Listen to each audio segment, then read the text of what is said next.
Hey, everybody. We're going to be talking about the Mandalorians and who they are. Mm-hmm. So, we're going to start out during the Clone Wars. Yeah, so Mandalore is a planet that's been around for like ages and ages and ages, but they kind of like, in the new canon, their importance comes up around the Clone Wars era. So when we first meet them in the Clone Wars, they recently just had a civil war, basically pacifists versus non-pacifists, and ironically, the pacifists won. And they're led by the new Duchess Satine Kryze. She's trying to change Mandalore, make it more progressive, less war focused. She's the sister of Bo-Katan, who we'll get to in a little bit, but she shows up in Mandalorian, Katie Sackhoff's character. And as a small aside, Satine has a little bit of a history, smoochy history with Obi-Wan. Hello there. Hello there, indeed. So we meet Mandalorians and Mandalore. They're led by Duchess Satine, and she's having some problems with this group called Death Watch, who, if you might remember, are the group that ends up adopting little Din Djarin Mandalorian from the show. But anyway, they're having troubles. Ends up that one of her governors, Pre Vizsla, has been secretly the head of Death Watch. So they're having like he wants Mandalore to be more traditional and more warrior focused. Bo-Katan wants it to be more progressive and peaceful. And while Mandalore is technically neutral in the Clone Wars, Obi-Wan's still trying to help his old girlfriend. So it ends up happening that Darth Maul, who's now just Maul now because he lost his day job, he teams up with Death Watch, and they end up winning. They kill Satine and take over Mandalore.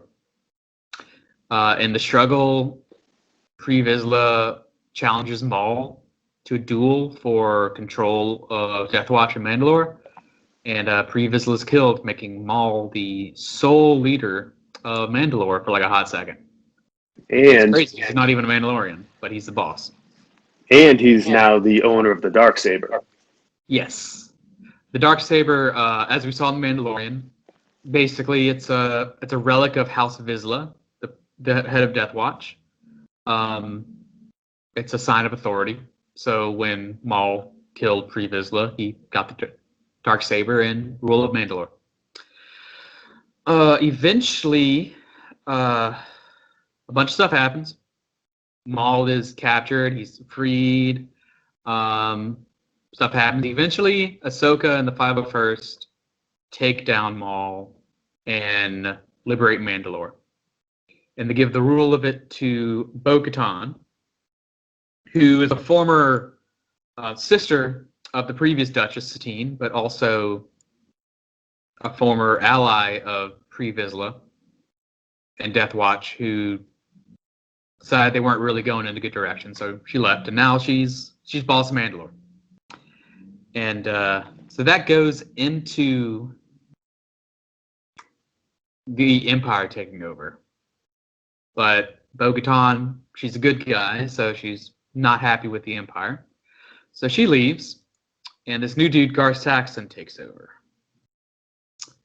And then the next we see is during Star Wars Rebels, the Rebel crew, the Phoenix Squadron crew, they take back Mandalore from Gar Saxon and the Imperials and put Bo-Katan back as regent. And it all seems happy and nice. And then a bunch of stuff that we don't know happens. They call it the Mandalorian Purge, which is not a happy word. That happens, and during that scuffle, Bo-Katan is taken back down from rule. Los Pollos Hermanos guy, Moff Gideon gets the Darksaber. And that leads into where we're at during the beginning of Mandalorian. Mandalore has been somehow purged, or a lot of Mandalorians are dead or in hiding. We don't know details. Empire has control of what's left. Yeah, Bo-Katan's trying to take back Mandalore and the Darksaber from the Empire. And we leave it at season 2 with Din Djarin has the Darksaber. But broad strokes, basically Mandalore has been like hopping back and forth between the good guys and the bad guys. It's kind of a constant like battlefield to war zone. And last we heard of it, the Empire were just like, screw it, we're just gonna purge everybody. Don't know if that means maybe Mandalore's like literally not there anymore. Maybe it's like uninhabitable. Maybe they just killed a bunch of people. We don't know the details of that yet. Hopefully they'll bring that up during either the rest of the Mandalorian series or maybe another series. So yeah, there are possibilities that we might learn a bit more in the Ahsoka show, because a lot of people think that a major character in the Star Wars Rebels show, Sabine, is going to show up in that show. She's a Mandalorian. It's a possibility that the Boba Fett show, the Book of Boba Fett, might deal with that, because Boba Fett is an adopted Mandalorian. So it's a possibility that while he's doing his whole crime syndicate thing, one of his goals is to do something with the Mandalorian people.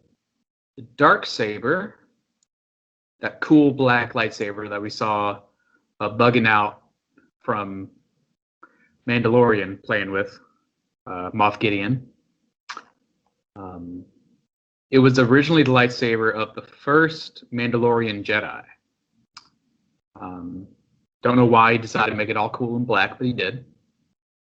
And this was thousands of years ago, I believe, prior to 1032 BBY, which BBY is that's episode 4, is 0 BBY, or ABY, 0. So 1,000 years before A New Hope. After he dies, the Jedi keep it in the temple. And then during the fall of the Old Republic, Clan Vizsla, the ancestors of our dude Pre-Vizsla, take it back. And from then on, it's a hand-me-down in the Vizsla clan and a symbol of authority and power.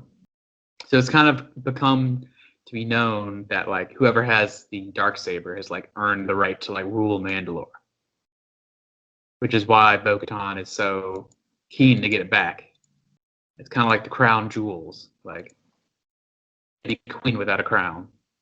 But a lot of the things we've learned about Mandalorian culture, like the sigils and this is the way and not turning off the helmets, a lot of that stuff is new to the Mandalorian show. Well, I'm wondering if during the Mandalorian show we're going to run into different cells of Mandalorians, and maybe they'll, quarrel amongst themselves. Before Satine kind of brought Mandalore back, I think they were kind of like a feudal people. So she kind of helped unite them. Yeah. And Bo-Katan reunited them when she took Mandalore back from the Empire the first time. But after the Purge, probably all bets are off. So we'll see. We've met the Mandalorian's weird, super traditional cult, who he is basically one of the only survivors of now. And we've met Bo-Katan's crew, the Night Owls. Yeah. So it'll be interesting to see who else shows up. We might see Clan Rin show up. Sabine and her family. Maybe they're another cell that we'll meet. Maybe Fen Rao and the Protectors of Oh yeah, he's still Dawn. I see Fen Rao and the Protectors come back. That's another group. My hope is that we see Jeddo Cass, the old Legends Boba Fett fanboy. Let's see him show up. Maybe Guy the that Book of was Boba. obsessed Boba Fett. He just pretended to be Boba Fett. Maybe the Book of Boba will bring him in. Yeah, I can see that happening. So All yeah, right. if you want to learn more about Mandalorians, and we suggest watching, of course, like always, Star Wars: The Clone Wars and Star Wars Rebels, um, and of course, The Mandalorian show. The Mandalorians have really been a big focus of Star Wars' television world, television push, and haven't really shown up too much in the movies as of yet. But who knows? Yeah, we'll see. All right. So All right. until next time, may the Schwartz Schwartz be be with with you. you.